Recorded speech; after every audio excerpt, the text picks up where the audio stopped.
안녕하십니까. 한국디카연구소 대표 이상옥입니다. 이번 강좌는 파트 3으로 구텐베르크 혁명과 디지털 혁명 그리고 디카시 두 번째 시간입니다. 인간의 커뮤니케이션의 진화는 크게 구두, 문자, 인쇄, 텔레, 디지털 이런 5가지 커뮤니케이션으로 이어져 오고 있는데요. 부족사에서는 구두 커뮤니케이션 시대였습니다. 구두 커뮤니케이션 시대는 문자가 아직 발명되기 이전이었기 때문에 메시지의 저장과 보존이 어려워서 동굴백화나 문양으로서 메시지를 저장하고자 했습니다.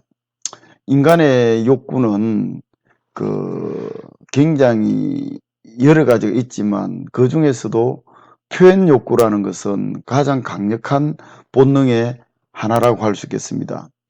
이 본능은 한시적인 것이 아니라 미래로 영원으로 맞닿아 있다고 그렇게 볼 수 있겠습니다.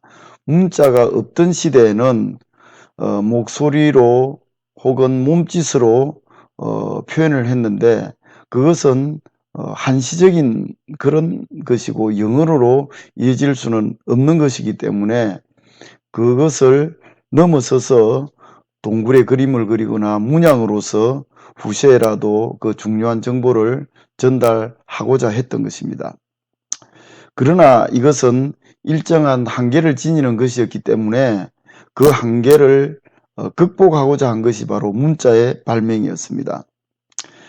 다양한 방식으로 문자를 기록하여 남기고자 했는데요. 대표적으로 메소포타미아 문명권의 점토판, 이집트 문명권의 파피루스, 지중해 문명권의 양피지, 그리고 중국 문명권의 죽간과 각골문자 등이었습니다.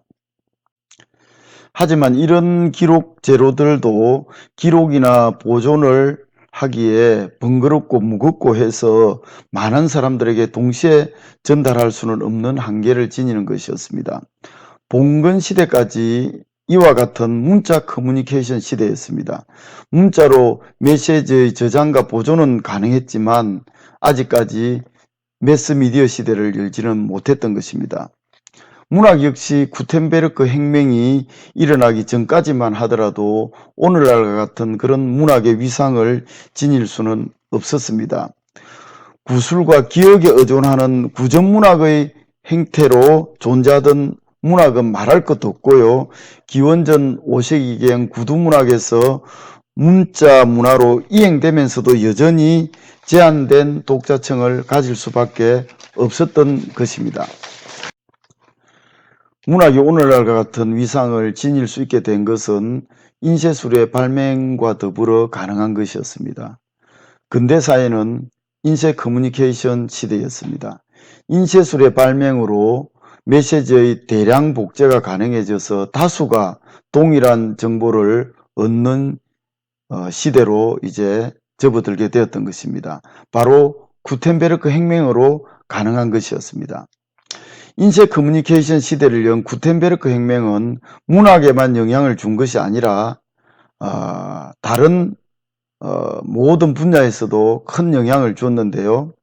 인쇄 커뮤니케이션으로 지식과 정보가 대량으로 전달해짐으로써 르네상스와 종교개혁 그리고 시민혁명도 가져왔던 것입니다. 서구 문명에서 책은 오랫동안 신의 말씀 혹은 진리를 담고 있는 숭고한 갱전으로 거쳤습니다.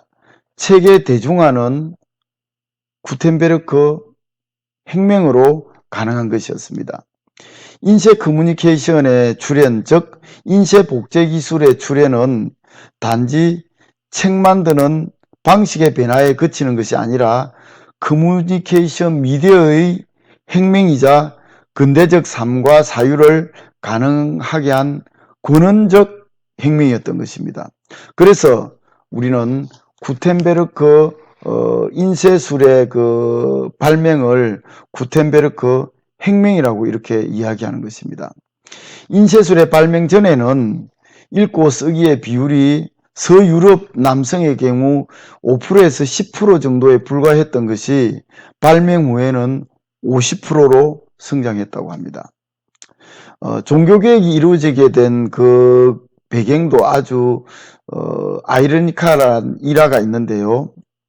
교황 레오 10세가 웅장한 성 베드로 성당 신축 비용을 만들기 위해서 면죄부를 판매한 것은 너무나 유명한 사건입니다. 그 면죄부를 역시 구텐베르크 혁명으로서 새로운 인쇄술이 이제 나타나게 됨으로써 그 면죄부를 인쇄하여 발행했는데, 그 면죄부를 독일에서 위탁받아 판매한 테첼이라는 사람이 그 설교한 것은 너무나 유명합니다. 금화를 면죄부 헌금함에 넣어 딸랑하는 소리가 나면 죽은 자의 영혼은 천국으로 향한다고 한 것은 너무나 많이 알려져 있는 그 역사적 사실입니다. 그런데 이런 비성경적인 사실에 분노한 사람이 바로 루터인 것을 우리가 잘 알고 있습니다. 이런 사실에 맞서기 위해서 루터는 95개조 반박문을 발표했는데, 이 반박문도 역시 면죄부와 마찬가지로 새로운 그 인쇄술로 대량으로 인쇄해 가지고 이제 배포됨으로써 그것이 바로 종교개혁에 막을 올리게 했다는 그런 역사적 아이러니가 이제 존재하는 것입니다. 구텐베르크 혁명은 독서 양식에 있어서도 큰 변화를 가져왔습니다. 필사시대 구전 문화의 지배를 받던 독서 양식인 낭독과 암송은 인쇄시대에 묵독으로 대체됐다는 것은 정말 놀라운 변화입니다. 여기서 시의 혁명적인 변화를 엿볼 수 있습니다. 우리나라 같은 경우 개화기를 거치면서 시가에서 시로 바뀌었다는 것을 제가 강조를 많이 했고, 이걸 다시 한번 상기해 볼 필요가 있습니다. 구텐베르크 이전의 독서 양식인 낭독과 암속에서 묵독으로 바뀌면서 시도 음악에서 독립하여 오늘의 문자시가 되었다는 것을 알 수 있습니다. 라디오, TV 등의 등장으로 텔레커뮤니케이션 시대를 거쳐 오늘의 정보화 사회가 열렸는데요. 이 정보화 사회는 디지털 커뮤니케이션 시대를 의미하는 것입니다. 이 디지털 커뮤니케이션 시대가 열린 것은 바로 디지털 혁명이고, 이 디지털 혁명은 구텐베르크 혁명에 버금간다는 것이죠. 그만큼 새로운 미디어 환경이 도래했다는 것입니다.